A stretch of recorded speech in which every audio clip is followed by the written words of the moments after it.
asalaamaaleykum mbokki patriotes yi mbokki sportif yi ñu ngi ziar ñëpp di bëggee ñëpp di ñaanal ñëpp jàmm di ko ñaanal suñu bopp di ñaanal mbokki sportif yëpp yàlla suñu borom defal leen jàmm defal ñu ko. Bon gars, on va parler encore du sport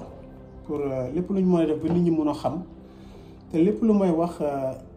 ça doit être dans le sens de la santé publique maanaam lépp lu may wax rek dafa war a nekk loo xam ni day jariñ nos concitoyens maanaam loo xam ni ñi xamul xam. Parce qu'il y a trop d'intox comme ni may wax rek am na yu bëri yoo xam ni ñu ngi ñu koy wax ñu ngi ñu koy jox te du la réalité parce que li tax ma def vidéo bi pour ñu wax ma wax leen lan mooy dëgg-dëgg njëriñu protéine maanaam si sax sa dund lu weesu entraînement. Parce que xam nga protéine dafa am ñu ko soxla protéine ki ko gën a soxla mooy xale bu ndaw bi jigéen bu ëmb bi jigéen buy nàmpal ki nga xam ne dafa am plus de 60 ans.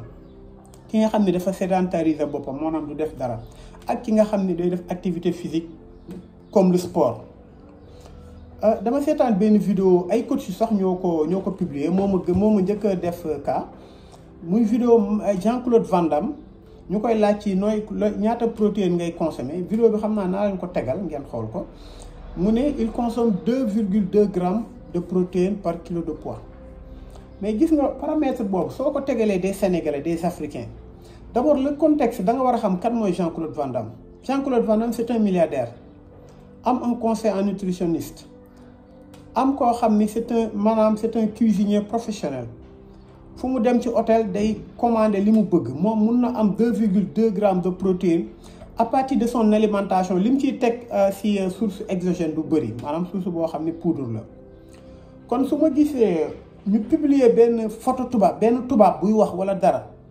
pourtant ñoom fi ñu Jean-Claude Van Damme il n'est pas xamul dara ci affaire complément alimentaire wala li mu ci xam bëriwul li mu xam mooy tourner film peut-être arts martiaux mais Sénégal am na fi ñoo xam ne ñu seen xel màcc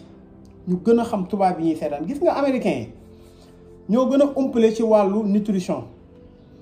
Amérique dañoo am problème boobu parce que lu leen neex la ñuy lekk lu leen neex la ñuy lekk soo xoolee 30% de la population américaine dañoo obèse maanaam dañoo am excès de gras kon duñu référence peut-être tubaab yi les français bon ak européens yi ñoom ils sont beaucoup plus attentionnés par rapport à ça maanaam seen nutrition maanaam seen lekk consommation des aliments tout ça kon tey li may wax la tout le temps mooy il faut ñu xam la mooy protéine parce que su ma déggee ñu ne protéine baaxul ci kuy entraînement bu leen ko naan day lekk dalay kii dañoo xamul luy njariñu protéine protéine dama leen wax leen dafa nekk loo xam ni day faciliter la digestion des nutriments maanaam li ngay lekk protéine mooy tax sax mu digérer gis nga da ngay jël comment dirais-je say we nga jël say karaw nga jël sa karaw nga jël la défense immunitaire maanaam sa we gis nga ñàkk karaw manque protéine da koy joxe. weeyu dam carence en protéine da koy joxe nga jël sa défense immunitaire li nga xam ne moom mooy téye sa yaram ba yenn feebar yi du la dugg nga jël les anticorps nga jël les activations et multiplication des globules blancs nga jël le mouvement des cellules de communication entre elles transport de l'oxygène dans le sang maanaam dafa bëri souplesse de la peau même sa der ni muy tàllee rafet liis protéine moo koy def. parce que tey rien de tout cela n'est possible sans les protéines mënul nekk bu la ci kenn na protéine dafa bëri ay fonctions gis nga te foog ngeen xam ne protéine suñ la koy wax ñu ne da nga war a jël 2,2 grammes par 1 kilo de poids loolu day fekk ñu ne la su fekkee da nga am par exemple da nga am 80 kilos ça dit que war nga consommer 200 grammes de protéines par jour te pourtant 100 grammes yàpp viande rouge wala viande blanc da lay jox 20 grammes la lay jox ci protéine benn nen bu 50 grammes nen da lay jox 6,6 grammes de protéine c'est-à-dire que li nga war a lekk yëpp pour nga am 200 grammes yooyu sooy sport wala nga sédentariser sa bopp parce que nag foog ngeen xam ne protéine ñi ko war a jël dafa bëri ay catégories tey dama leen wax fonction protéine ngeen xam ko pour ñi nga xam ni ñoom ñoo xamul. fonction protéine dafa am ay fonction structurelle fonction structurelle soo ko déggee mooy nga jël protéine gis nga forme bi nga xam ni say cellule moom la am maanaam la résistance mooy permettre le maintien de l'organisme spatial maanaam les tissus organiques protéine moom mooy tax mu am forme boobu exemple dama lay wax par exemple collagène soo jëlee collagène protéine la boo xam loolu la ñuy wax les protéines de la peau maanaam der yi nga xam ne day ras der yi nga xam ne day sadd der yi nga xam ne sax day génn ay xam wala der yi nga xam ne day jékki-jékki di am ay cellules ay rides manque de collagène la protéine la collagène moo impliqué dans l'élasticité de la peau mais aussi dans la structure de l'os ba si say yax protéine c'est-à-dire que soo ko ñàkkee maanaam presque tu es mort protéine c'est au Sénégal bëri na ay feebar yoo xam ne carence en protéine moo koy joxe nga jël fonction motrice soo ko déggee mooy nga jël maanaam loolu la ñuy wax les protéines de contraction contractile maanaam contraction des muscles yi nu muy contracté maanaam les mouvements cellulaires loolu yëpp protéine moo la koy jox maanaam nga jël maa ngi leen ko doon wax sama benn vidéo nga jël par exemple myosine ak le lactine mooy protéine contractile ba ci nga jël liñ naan par exemple la dinéine mooy loolu la ñuy wax maanaam les protéines moteurs du flagelle de spermatozoïde maanaam ba ci say système spermatozoïde moom mooy permettre le déplacement des spermatozoïdes protéine moom moo koy permettre li may wax nii nag su fekkee am na nutritionnel wala médecin wala docteur wala koo xam ni xam-xamam màcc na si wàllu kii je suis maanaam li may wax tout le temps rek lépp lu ma wax je suis prêt à un débat contradictoire parce que lu ma xam la d'abord bala maa continuer dama leen tegal vidéo bi ngeen xool vidéo Jean-Claude Van Damme bi li mu wax après on va continuer. Des mecs de la musculation. Je suis à 2 grammes à peu près, 2 grammes 3. Voilà. Là, il ajuste. Parce que les gars, quand vous faites de la musculation, si vous montez au-dessus de 2,2 grammes de protéines par kilo et par jour, ce qui inclut pas seulement les poudres, ce qui inclut tout le volume de l'alimentation, là, il y a un risque rénal. Ça veut dire que vous allez abîmer votre rein. Mais jusqu'à 2,2 grammes, il n'y a pas de problème. Et quand vous en prenez trop, ça sert à rien. On se fatigue. On se fatigue, mais ça sert à rien. On les assimile pas parce que ça se transforme en glucides. Si on prend plus de glucides, qu'on prend des protéines et des lipides, eh ben le corps il va. Ok, mi ngi noonu kon il faut pas que nous ayons le complexe blanc. Jean-Claude Van Damme nee na 2,2 grammes c'est très vague par kilo de poids nee nañ su ko ëppee mun nañu ay problème waaye su ko gënee tuuti tamit ay problème la foog ngeen xam loolu c'est-à-dire que foog ñu xam ne protéine sans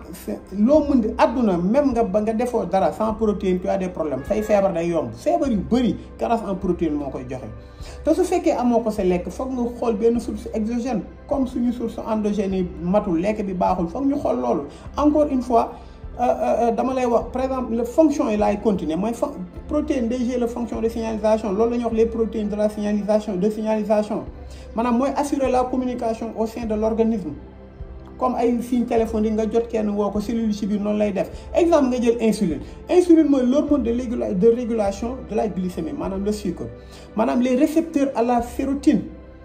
maanaam même pour maanaam l'hormone de régulation de la glycémie mooy pour koo xamul mooy li nga xam ne mooy régulariser ce sucre mu ëpp mu wala mu bañ a kii mu régulariser ko les récepteurs à la sérotine mooy pour exercer les effets sur le cerveau à partir de la protéine maanaam la sérotine maanaam neurotransmetteurs yi ñoom ñoo impliqué même dans l'humeur maanaam sa contenté sa ree sa mer yooyu yëpp protéine day jouer par exemple fonction immunitaire mooy soo ko su ma la ko mënee wax ci olof mooy maanaam les cellules immunitaires mooy ñooy produire maanaam les protéines qui passent dans le sang moom mooy circuler sa deret pour communiquer entre elles maanaam li ñuy wax cytokine maanaam mooy lutter contre les pathogènes maanaam anticorps soo ko déggee mooy les agents défenseurs de notre système immunitaire mooy reconnaître mooy neutraliser maanaam les pathogènes protéine moo mun def loolu ay protéine la beneen bi dama leen bëgg a wax protéine kan ak kan moo koy utiliser xam nga tey protéine su fekkee da nga toog sa kër defoo dara maanaam nga toog rek demoo dikkoo toog ngay def ñëw war nga utiliser 0,8 grammes de protéine par jour su fekkee da nga dépasser 60 ans nga doon sédentaire defoo dara war nga utiliser 1 gramme de protéine par 1 kilo de poids c'est-à-dire que su fekkee da nga nekk 80 kilos 100 kilos su fekkee koo xam ne amagul 60 ans war na utiliser 80 grammes de protéine par jour su fekkee ku jigéen la koo xam ne da nga ëmb war nga utiliser nga ëmb doon sédentaire war nga utiliser 0,8 grammes par 1 kilo de poids mu doon fekkee 100 kilos nga mu doon 80 grammes ba pare 80 grammes yooyu fekkee da nga nekk en état de grossesse da nga ci war a yokk yeneen 10 grammes muy 100 grammes parce que da nga am loo xam mi ngi sa biir loo xam ne da nga ko soxla te problème di bébé yu bëri juddu prématuré malformation problème fer la ak protéine te protéine fer boobu dafa am ci protéine. nga jël jigéen boo xam ne day nàmpal jigéen buy nàmpal war na utiliser protéine su fekkee dafa nekk 100 kilos 80 grammes de protéine par jour 6 premiers mois yi sooy nàmpal war nga ci dolli 15 grammes yoo xam ne da nga koy bool ci 80 yi ça te fait presque 95 grammes je pense jigéen boo xam ne day nàmpal su fekkee yeneen 6 mois yi mujj su fekkee par exemple 1 an ngay nàmpal yeneen 6 mois yi mujj da nga koy wàññi dolli ci 10 grammes si 80 grammes da nga ci yoon 10 grammes mu nekk 90 grammes. su fekkee koo xam ne day def sport war na am jusqu'à 2 grammes à 2 grammes 5 par jour 2 grammes 2 grammes 5 et 2 grammes 2 et 2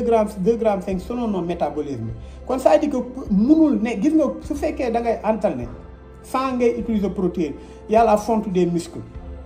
y a le recyclage immunitaire say anticorps yi xeex pour nga bañ a feebar day maanaam day naxas kon ça dit que pour loolu pour ma bañ a guddal vidéo pour ma xamal leen ko protéine su fekkee mën nga ko am sa lekk baax na parce que tey vidéo bi di ñëw naa leen defal yan lekk moo am Sénégal yoo xam soo ko boolee parce que xam nga protéine dafa am ay acides aminés essentiels et non essentiels il y a 9 yoo xam ne c'est essentiel 12 yoo xam ne c'est non essentiel c'est-à-dire que dafa am lekk yoo xam ne soo ko boolee lekk yooyu moo lay jox par exemple acides aminés yoo xam c'est assez complet loolu prochain vidéo bi naa leen ko defal mais pour ngeen xam importance su protéine gis nga der bu ñaaw der bu sadd ras yenn feebar yi yenn grippe yu grave yi yenn malformation yi yenn nit di entraîner dem ba dog yooyu yëpp li koy jox manque de protéine li muy jëf fi yaramu ni su ma toogoon fii du ko wax dama leen wax li nga xam moo ci gën a important kon gars yi ñu ngi ziar ñëpp di bëggee ñëpp di ñaanal ñëpp jàmm wasalaam